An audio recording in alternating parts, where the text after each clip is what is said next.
When I was a kid, I always loved going to the set to watch my father, Vincent Minnelli, direct.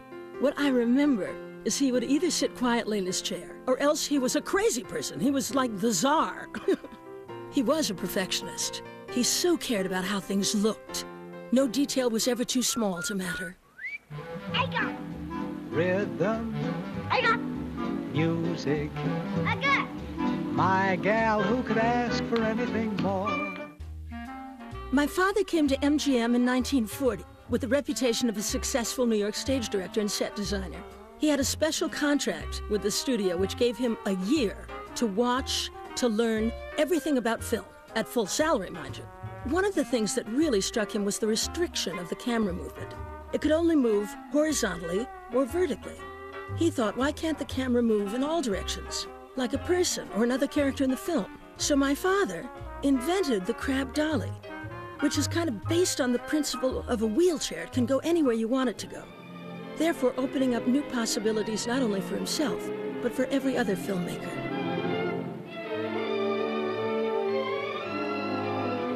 The studio liked what they saw from my father in that first year, and right away, they asked him at the end of that first year, what film do you want to make? It's time. And he told them, an all-black musical. Well, they nearly fainted. I mean, they weren't sure that an all-black musical would sell at that point with a white audience, and blacks were beginning to resent the way they were represented in film. In the end, he made the characters so stylish and the environment so exciting that everybody thought it was just wonderful. Cabin in the Sky was by far the most sophisticated black film made of that time, and it made Lena Horne a big star. What have I got that the others ain't?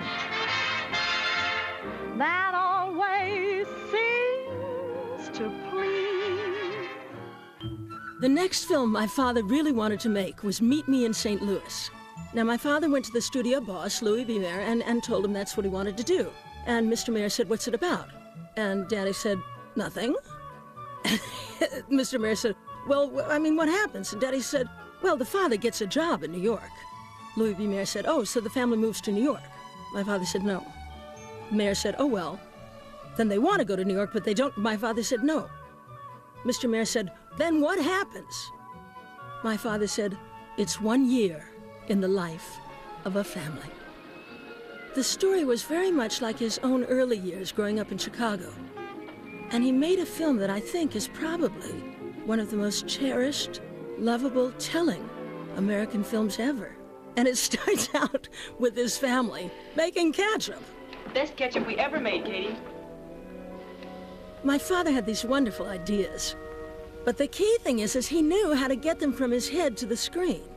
That's what directing is all about. Well, certainly it's dark in here with the lights off.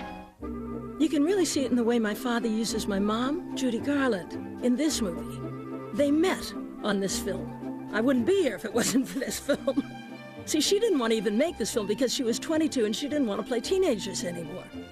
But he took her, the way he photographed her, the way he saw her, his vision of her, took her literally from teenager to lovely young woman. It was magical for my mother, and a giant hit for MGM. Clang, clang, clang went the trolley. Ding, ding, ding went the bell. Zing, zing, zing went my heartstrings. From the moment I saw him, I fell. My father's vision as a filmmaker was there from the start. That visual genius and that command of the craft carried him through over 30 incredible films. Now, he was the only director at Metro that was allowed to direct all different kinds of pictures, and his style always came through. It wasn't just a movie. It wasn't MGM. It was my dad, the director, Vincent Minnelli. For Turner Classic Movies, I'm Liza Minnelli.